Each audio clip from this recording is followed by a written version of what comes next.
พรรษาเรามาร่วมใจเลิกดื่มสุราเมลัยถวายเป็นพุทธบูชาทุกสิ่งเสพติดทำลายชีวิตทั้งใจวาจาผิดศีลข้อที่ห้าสาเหตุให้เกิดเพศภัยใช้สติไตรตรองให้ลองคิดดูเหล้ายานั้นคือศัตรูก็กินทรัพย์สินภายใน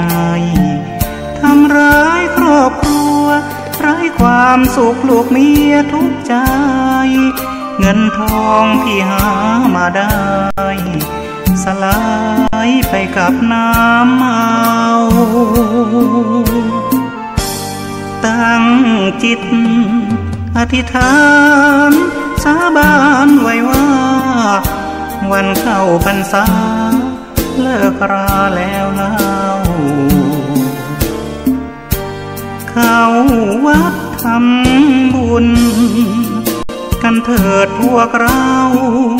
ให้พระขัดเกลากิเลสเบาบางหลวงพ่อเจ้าคุณท่านคอยห่วงใยอยากเห็นครอบครัวสดใสปลอดภัยในทุกทางเลิกเมาแล้วขับ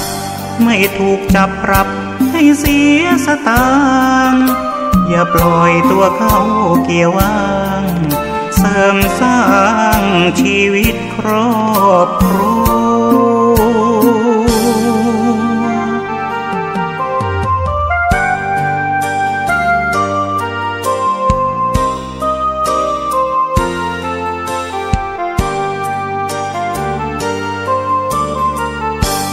ตั้งจิตอธิษฐานสาบานไว้ว่าวันเข้าพรรษาเลิกราแล้วเล่าเข้าวัดทำบุญกันเถิดพวกเราให้พระขัดเกลากิเลสเบาบางหลวงพ่อเจ้าคุณท่านคอยห่วงใยอยากเห็นครอบครัวสดใสปลอดภัยในทุกทางเลิกเมาแล้วขับไม่ถูกจับปรับให้เสียสตางค์อย่าปล่อยตัวเข้าเกี่ยวว่างเสริมสร้างชีวิตครอบครัว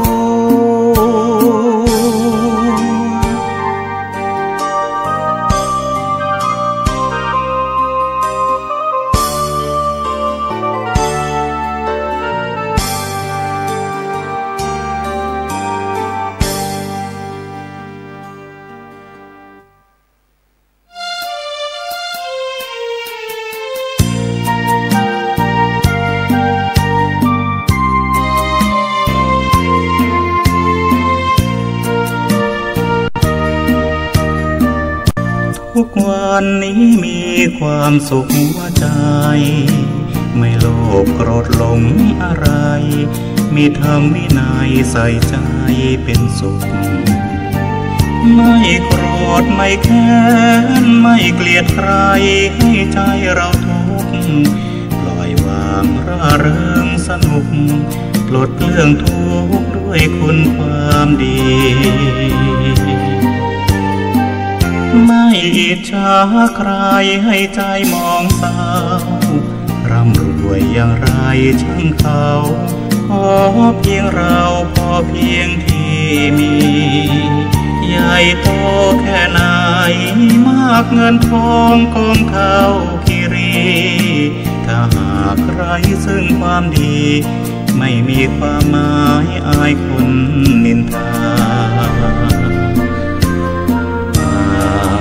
เป็นบุญหนุนนำตัวเรา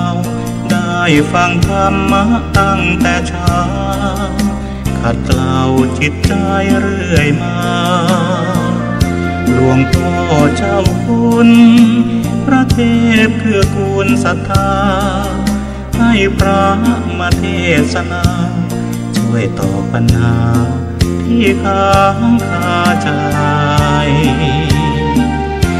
และคงโชคดีที่พระให้พ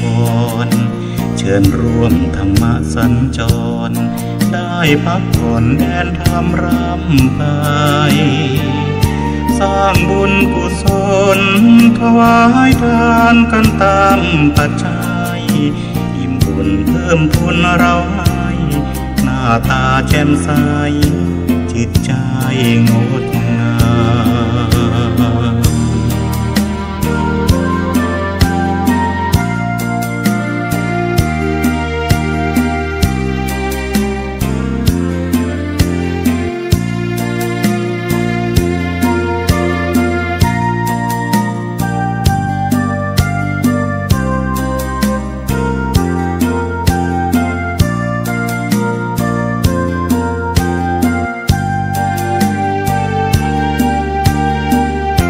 และคงโชคดีที่พระให้พ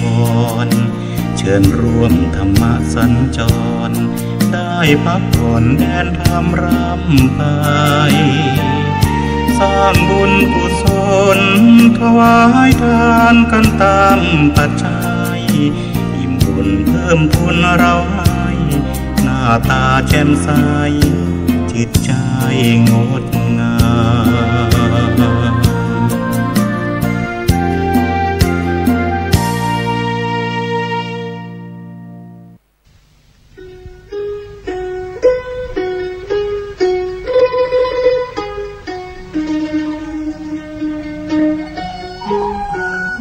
ประวัติคัมภีร์อุปาทสันติอุปาทสันติทางเมืองเหนือเรียกว่า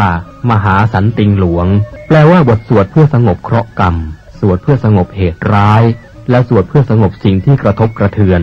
คัมภีร์อุปาทสันติเป็นวรรณกรรมภาษาบาลีของล้านนาไทยแต่งโดยพระมหามังคละศีละวังสะพระเถระนักปราชญ์ของชาวเชียงใหม่รูปหนึ่ง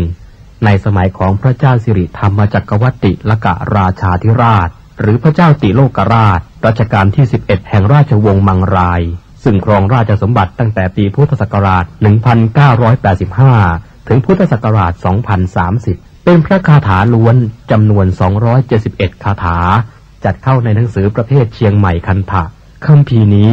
เป็นที่รู้จักกันแพร่หลายในหมู่ชนชาวล้านนามาแต่โบราณกาล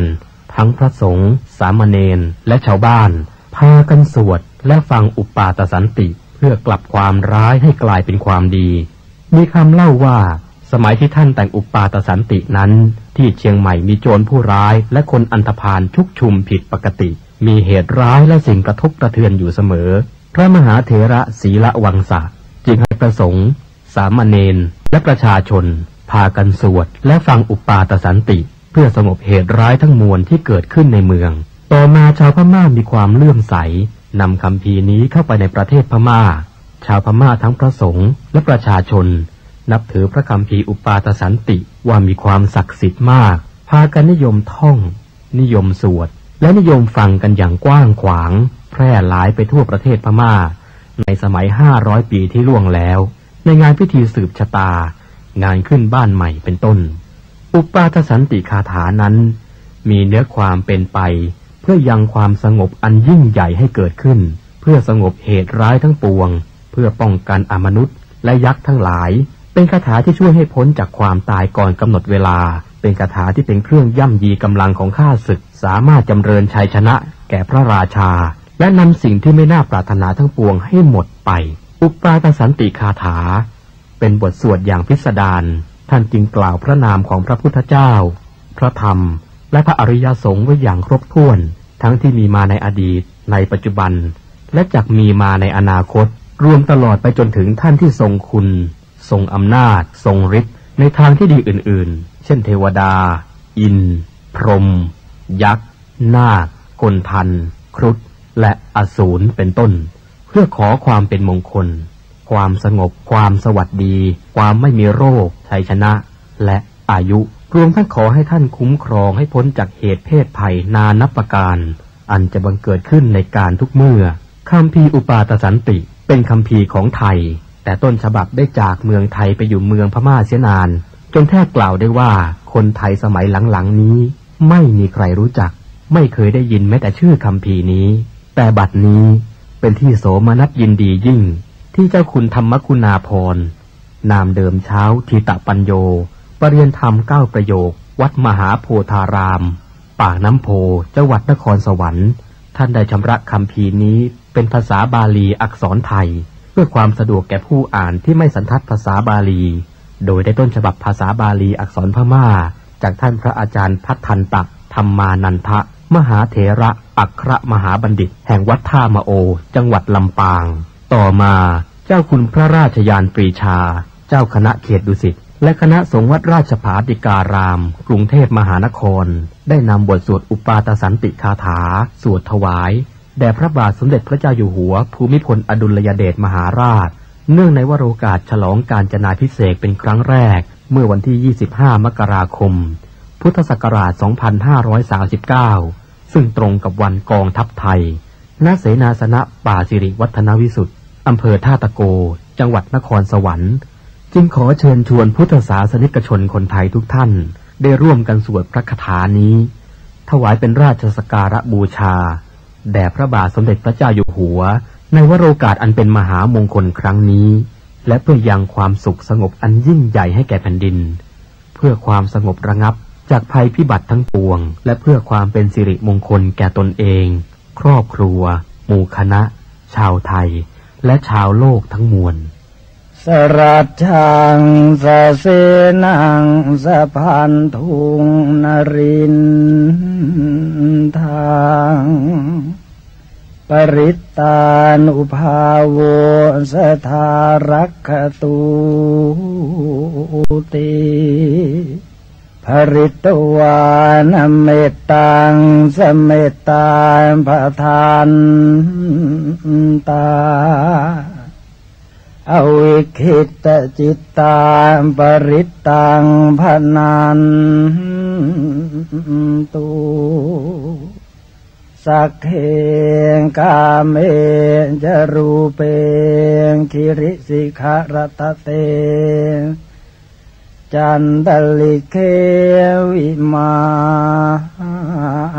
เนทีเปรัตเทจะคาเมตรุวนาคาเนเคหวัตทุมให้เขตเตภูมิมาจายันตุเทวาชละทละวิสเมยัคขกันทัพพนาคาติทันตาสันติเกยังมุนิวรวจนังสานทโวเมสุนันตุธรรมัสสวนกาโลยัมปทันตาธรรมัสสวนกาโลยัมปทันตาธรรมัสสวนกาโลยัมปทันตานะโมตัสสะภะคะวะโตอะระหะโตสัมมาสัมพุทธัสสะนะโมตัสสะภะคะวะโตอะระหะโตสัมมาสัมพุทธัส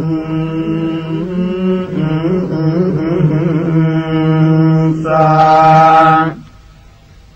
นะโมตัสสะภะคะวะโต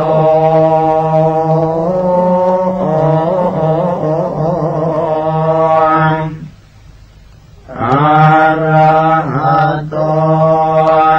สัมมา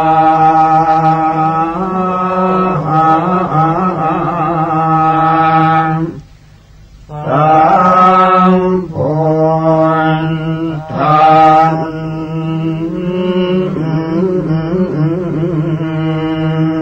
สะสัมมาเหตุโมเจตุโสสัมปะยาสัทธาโสติงกโรตุโนอัฏฐาสิติรัตนานิอาจุกโตจุตินทโรมันกโลนามาสัมพุทโธนาวุติสหัสสายุโกจัปปันนรังสิโยทัสสะหัสสะโลกธาตุโยปรันตาตาสัจจาเทติเอสะโสทิงกโรตุโนนาวุติรัตโนเปโตสุมโนนามนายโกกัญจนาจรสังกาโสนาวุติสหัสสายุโกอุเปโตปุณฑกุณเนหิสัมปสันตหิเตสโกกโรตุโนมหาสันติงอารกยัญจะสุขังสัทธาอสิติรัตโนเพโทสัตติสหัสสะอายุโกเรวโตนามาสัมพุทโธสัมปโลกุตตโรมุนิตาสัสริเรเนพัตตาปภามาลาอนุตตราปรันตายโยชเนนิจังสัทธาโสทิงกโรตุโนโสภิโตนามาสัมพุทโธนาวุติสหัสสายุโกสังสารสังกเรสันเตภะหุโมเจติทุกขโตอัตถปัญญาสารตนังอาจุกโตมหามุนิโอภาเสติติสาสัมภาสัทธาโสติงกโรตุโนอโนมัทานสิสามพุทโธเตชันสิทุรติกัมโมอันตปันนาสรตโนโอภาเสนโตสเทวเกนิพพานปาปะโกโลเกวัสสัสตสหัสสายุกโรตุโนมหาสันติงสุขิตาจะมยังสัทธาปทุโมนามาสัมพุทโธโลกเจโทนราสะโพอันตปัญญาสารตโนอาทิตโยววิโรจติวัสสะตสหัสสานิอายุตัสสะมเหสิโนโสปิพุทโธการุณิโกสัทธาโสติงกโรตุโนอัฏฐาสิติรัตโนเพโทนารโทสัมปกามโตนิรันตรังติวาราติงโยชนังปรเตปภานาวุติวาสสหัสสานิทัตวาโลเกวินายโกโมเจติทุกขโตสัตเตโสภิสุทิงกโรตุโนอัตตปันนาสร ตโนปตุโมตโรมหามุนิตาสัพพกติการังสีปรันติทวาตัสโยชเนวาสาสัตสหัสสานิทัตวาโลเกมตันตโทโมเจติพันธนาสัตเตโตปิปาเลตุโนสัตตาอัฏฐาสิติรัตนานิอาจุขโตมหามุนิสุเมโทนามัสสัมพุทโธนาวุติสหัสสายุโกตัสสะปะกติการังสีปรันติโยชนังสัทธาปะเลตุโนสัทธาพุทโธปเยหิวิวิเทหิจปัญญาสรตโนเพโทสุชาโตนามนายโกเหมวันโนมหาเวโรมหาธรรมวิโนตโนนาวุติวัสสหัสสานิอายุตาสมเหสิโนโสปิปุณโทการุณิโกสัทธาโสติงกโรตุโนอสิติรตโนเพโท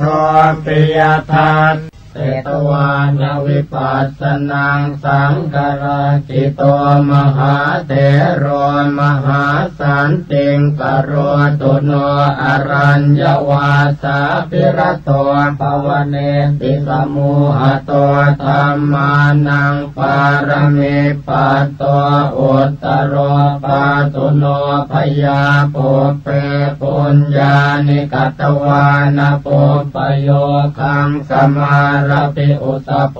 ระหตังปัตโตสัทธาโสทิงกโรตุโนสมาปันติสมาปันโนจรพิญโยมหิติโกสิวโกพุทธชายันโตสัทธาโสทิงกโรตุโนสัตตาริยธโนเทโรตนิโย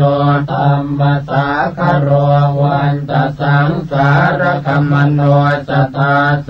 ติงกโรตุโนปัญจขันเตปริญญายภาวยิตวานเนปุติงปัตตวานปรมังสันติงโพธิโยปาตุโนพยาอุปนิสยสัมปันโนอุจจโยปุตตมามะโกโลกาตปสุโตเทโรสัทธาโสติงกโรตุโนปุตตาปัสสะทะสัมปันโนปะปะเจกินัสสาสเนสัญจโยนามโสเทโรสัทธาโสติงกโรตุโนมารัญจโยมหาเทโรรามเนยโยมหิตติโกนิพพานานินจิตโตโสสัทธาโสติงกโรตุโนอุปปาปัญจปุญญัญจเวติวัตโตอนาสโวเวรัตเถโรระหัปปัตโตสัทธาโสติงกโรตุโนปุณณมาสมหาเถโรปังสุโกรัตโรยติปุปปกิจจวิติงกัตตวามหาสันติงกโรตุโนปัญจจินโนปัญจชโหปัญจจุตตริภาวโนปัญจสังฆาติโคเทโรสัทธาโสติงกโรตุโนโพเทราคังวิจาเรนโตจินปันติปรายโนเมลันทสิโสวังสัทธโรสัทธาโสติงกโรตุโน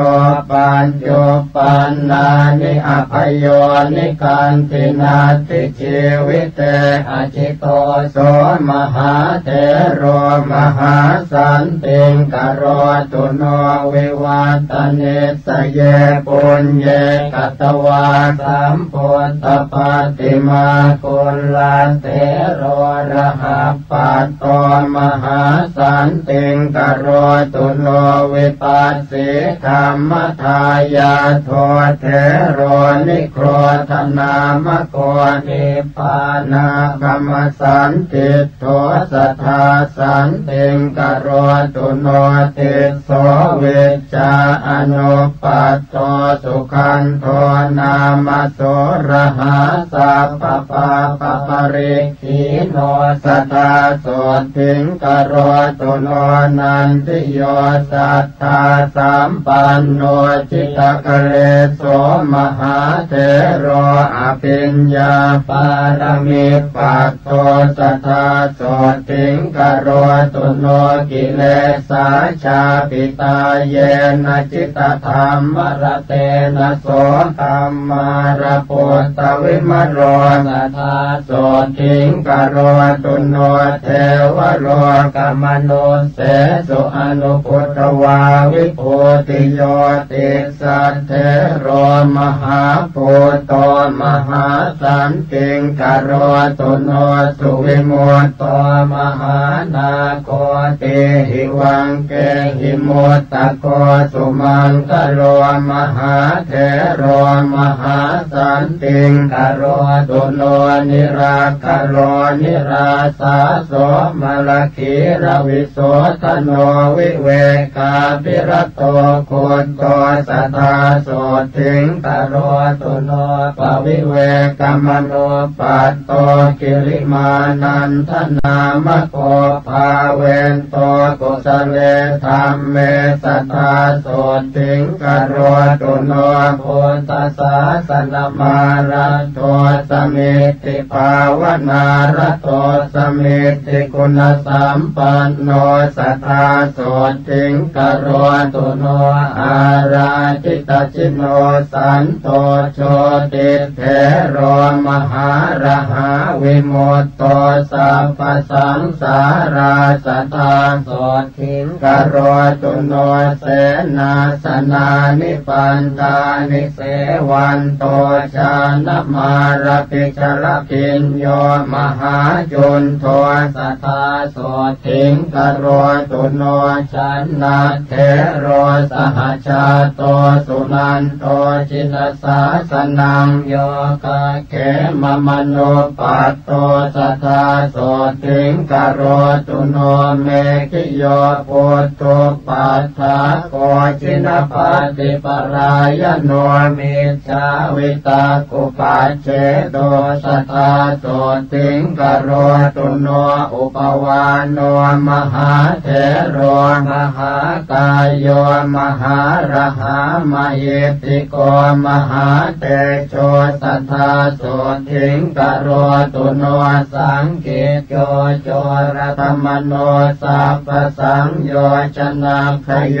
ปาเลตุโนสัพพพยาโสตยาโรขยังตถาตุโนปัญหาพยากรเนเจโกเมตตาจานรโตยติโสปาโกปายสัมปันโนสัทธาโสติงกโรตุโนเขตสัมปัตติสัมปัตโตวัฏมาโนวโสตินาสุมโนอรหาชาโตสัทธาโสติงกโรตุโนปิโยเทวมนุสสานังสานุเตโรปะโหตุโตเมตตาญาเยตโม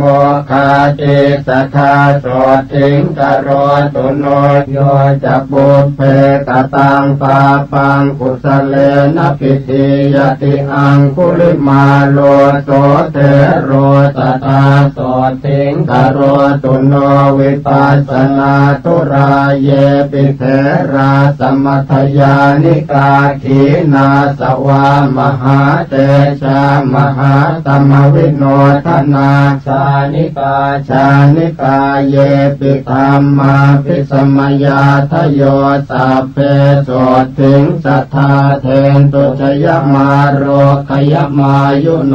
ราตัญโยนังภิกขุนีนังโคตมิจินมาตุชาทปิตาอาคาธานามิสัทธาโสถิงกโรตุโนมหาปัญญานมัคคันธาเข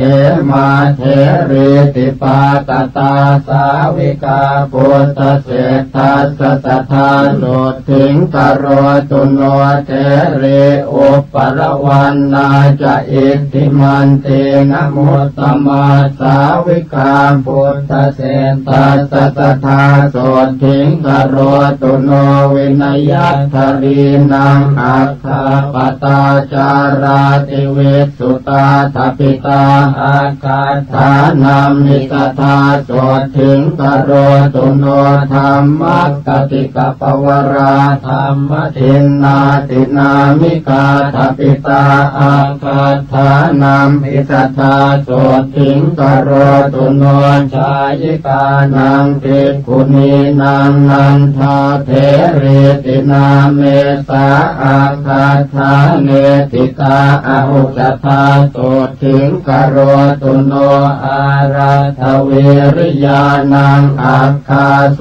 นาเถริตินามิกาทปิตาตาตถานามิสัทธาโสถิงกโรตุโนเทปจักขุปานังอาคาภคุลาอิติวิสุตาวิสุตตนยนาสาปิสัทธาโสถิงกโรตุโนกุณฑลเกสีภิกขุนีจิปปาปิญญาณมุตตมาทปิตาเยวทานามิสัทธาโสถิงกโรตุโนเท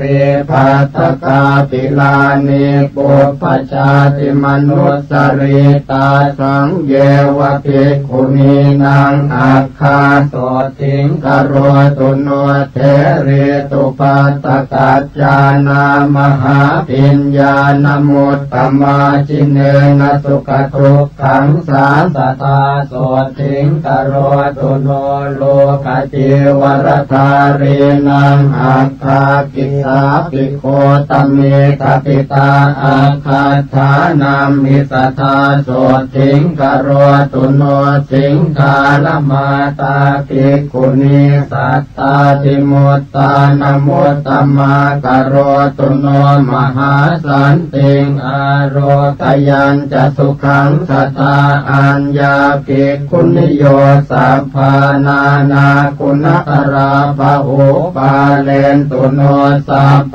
ปยาโสกโรคาติสัมภวาโสตาปันนาทโยเสขา สัทธาปัญญาศีลาธิกาภาคโสกะเลสัทหนาสัทธาโสถิงกโรสุโนสุมาโนสุมาณจโรอรวาเลระปัสสโกจัมเปยโยมุจลินโตจะกัมปโลปุจเกสโรกาลนาโกมหากาโลสังฆปาโลมโหทโรมณิกันโทมณิอาคินันทนาโกปนันทโกวรุโนตตรัสโธจะกุงกุวิโลปลาละโกจิตรนาโกมหาเวโรชัพยาปุตโตจะวาสุกีการหาโคตโมปุจกินโทอังคิโตมัติโกตถาโจโลตโรหะอิจัตโตนาคาเอราปทาทโยอาสิวิสาโอรวิสาเยสัพเพนยนาวุธาชรัตถาวาทลัตถาวาปัปปตยานติจารากรณตุโนมหาโสติงอายุมาโรกิยังสัทธานิจจามตันนิกาเปตาอุสุสัตติจโรมกามังสปินทาทโยเปตาเปตาเวมานิกาทโยปาเลนตุโนสัพพยาสัทธาเตสุขิโนสัทธาเยปหารา ทัสสัมภรภรยาสุรคนาจะเยเวปจิตตาสุรคนาจันทาสุรคนาทโยสัพเพเตติมหาเตชะภูตยันตนิวารณากโรนตุโนมหาโสติงอโรคยันจะจยังสัทธาเยยังอาปุนาสัมปนากาเมสันติงภาสุงกโรนตุโนพรหมวิหารสัมปันนาจินพันติปรายนาพรหมาโนสุทัสสีนามสัทธาโสติงกโรนตุโนอากานิธาจะพรหมาโนเจตาสัพพกุเนหิจะปะหินภวนิสเลหาสัทธาโสติงกโรนตุโนปัตมารูปะพรหมาโนสัพพรูปะวิราคิโนจินพันติรตาสัพเพสัทธาโสติงกโรนตุโนตุติยารูปะพรหมาโนเหตาจานวิราคิโนจินพันติรตาสัพเพสัทธาโสติงกโรนตุโนตติยารูปะพรหมาโนเหตาชานวิราคิโนจินปัตติรตาสัพเพสัทธาโสติงกโรนตุโนจตุถารูปะพรหมาโนเหตาชานวิราคิโนจินปัตติรตาสัพเพสัทธาโสติงกโรนตุโนเวเทเหปะระโพยานเนจัมปุหิเปปุรุมหิจเทวยัคขปิสาเจหิสัตถิงวิชาธราทโยอากาสัทธาจะพรหมาโนชรัตถาจันตริกขจาทวิปัฏฐาทโยเยสัตตาสัทธาโสถิงกโรนตุโนมารเสนวิกาตัสสตินาสดุปัจจายโนเตโชปะเลนะมหตาสัทธามังคลมัตตุโนนานาคุณวิจิตตัสสะรูปกายาสัสสะตุโนสัพพเทวมนุสสานังมารพันธวิโรจิโนเมตตาภเลนะมหตาสัทธามังคลมัตตุโนสัพพัญญุตาธิกายาสัทธรรมกายาสัสสะตุโนจักขาทยโคจรัสสาปิโคจรัสเสวะภูริยาเตโชปะเลนะมหตาสัพพมังคลมัตตุโนรูปกายสัทธิสัสสนิมิตาสมเหสิโนธรรมัสสวะตุโนสักเกเทวานังสุขตาปฏิเตโชปะเลนะมหตาสัทธามังคลมัตตุโนสิกิตวามานุเสเทเวโมจยิตวาสเทวะเกสังขาเรปัจหันตัสสเนพุตตัสสมเหสิโนมหันเตนานุภาเวนัสสะปะมังคลมัตตุโนจตุราสีติสหัสสะธัมมขันธัสสะเตชัสสานวังคัสสะสนัสสะปินวโรกุตตรัสสะจะสัพพปาปะปะวะเหนะสัพพมังคลมัตตุโนมหาโตริยสังฆาสปุญญาเขตัสสตาทิโนปะหินะสัพพปาปัสสสิราติขันธสาริโนมหาเตชานุภาเวนะสัพพมังคลมัตตุโนปาตาเลภูตลากาเสเทวยัคขปิสาจกาวิชาตราจคันทัพพานาคกุมพันธรักขสาสัพเพสมานุภาเวนะสัพพมังคลมัตตุโนอิเจวะมุปปาตสันติงโยวัฏยตุเนยวาวิเชยสัพพปาปานิวุฒาตัญจะภวิสติ สุธิกามโอลเพสุทิงสุข ขกามโมสุขังละเพอายุกามโมละเพยายมปุนตกามโมละเพสุเตนะตัสสะโรทุกขปัฏฐานเนทุกขพยาปัฏฐานเนพยาโสกปัฏฐานเนโสกโหนตุสัพเพติปานิโนเอตาวตาจะอัมเหหิสัมปตังปุญญสัมปทังสัพเพเทวานุโมทันตุสัพพสัมปันติสิทธิยาทานังตทันตุสัพพายสิรังรักขันตุสัพพทาภาวนาภิรตาโหนตุกัจจันตุเทวตาคตาสัพเพพุทธาภลัมปัตตาปัจเจกานันจะยังพลังอรหันตานันจะเตเชนรักขังพันธามิสัพพโสภวตุสัพพมังคลังรักขันตุสัพพเทวตาสัพพพุทธานุภาเวนัสสัทธาโสทิภวันตุเตภวตุสัพพมังคลังรักขันตุสัพพเทวตาสัพพธรรมานุภาเวนัสสัทธาโสทิภวันตุเตภวตุสัพพมังคลังรักขันตุสัพพเทวตาสัพพสังฆานุภา